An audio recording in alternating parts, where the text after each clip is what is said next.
A state senator wants to add poor air quality to the list of reasons Governor Kathy Hochul can declare a state of emergency. News 10 NBC's Christy Blake joins us live in downtown Rochester. And Christy, in the last half an hour, you told us about Westchester Senator Pete Harcum's plan.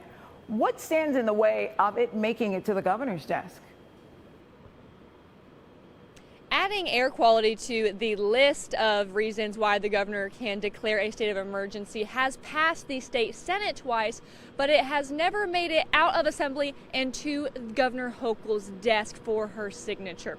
Now, this bill would add hazardous air to the definition of what a disaster is in New York State. It would require air quality emergency preparedness and local emergency management plans, plus an action plan and annual inventory of air quality emergency resources. I asked State Senator Harcum why it's not gotten the full green light. I couldn't say, honestly. I don't have a crystal ball into the Assembly, but you know, even Republicans in the Senate have supported this bill. Because it's common sense. You know, this is about public health. This is about giving our municipalities the tools to protect our residents who may be vulnerable because of respiratory ailments, whether they be seniors, whether they be children with childhood asthma. This wouldn't just be tied to the wildfire smoke we've been dealing with, but all pollutants, ozone too. A new session starts in January. Harcum is expected to reintroduce the bill, hoping third time's a charm. Reporting live in Rochester, Christy Blake, News 10 NBC. All right, Christy, thank you.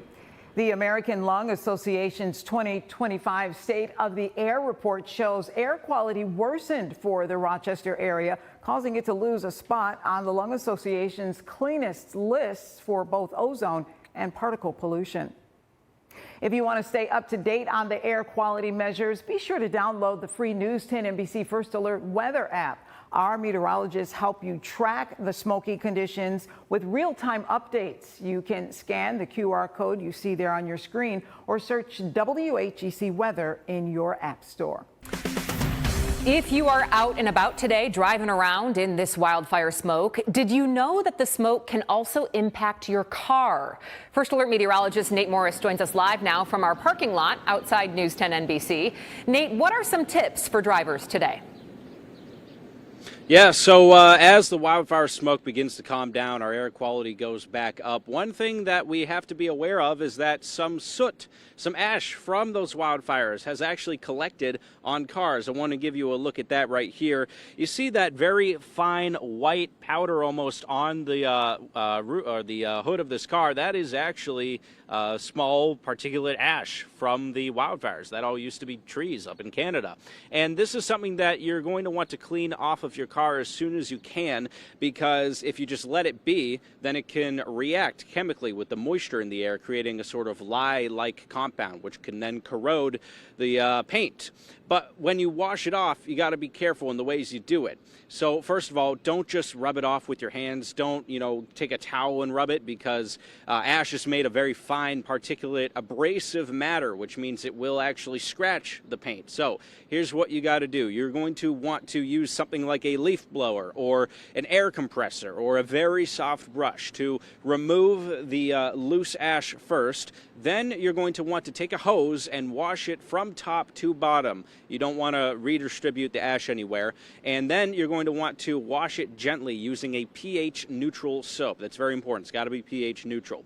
After that, rinse it again and then dry it gently with a clean, soft microfiber towel. That is how you can protect your car against both the abrasive and the corrosive elements of the wildfire ash. Another thing is that you're going to want to use your AC in its recirculating mode. That way the air will loop through the cabin air filters and keep that air inside clean for you to breathe. And then last but not least, don't use the windshield wipers to clean the ash off the windshield. First, you're going to want to clean each windshield wiper individually, then wet the windshield, and then use it with windshield wiper fluid to clean your windshield. So a lot that we have to take care of, but you want to keep your car clean, you want to keep the inside air safe, so make sure to do that as we continue to track this wildfire smoke. Yeah, good tips, Nate. Don't want to damage the car. Thank you. In northern Minnesota, across the border from Canada, the wildfires have nearly doubled in size in the last 24 hours and have consumed more than 70,000 acres. This is video from northeastern Minnesota taken by our sister station in Minneapolis. You can see the dense smoke over the region there. Fire crews say the fires are so deep that a portion of them will continue to burn until snowfall. Thousands of people in the Boundary Waters have been evacuated. The community is forming volunteer groups, collecting masks, water, snacks, and helping people find places to stay and air filtration systems. Unhealthy air from wildfire smoke can make its way inside of your home. Experts say simply closing your windows may not be enough. Scientists warn that toxic particles from outdoor haze can get inside. We spoke with a former toxicologist who says air purifiers are one of the most effective ways to remove these harmful particles. And then here's your HEPA. And the HEPA takes out all the fine particles. And I change these about once a year. Good to have one of those. I've got one in my living room. It's working overtime this week. Air purifiers can also help reduce particles from gas appliances.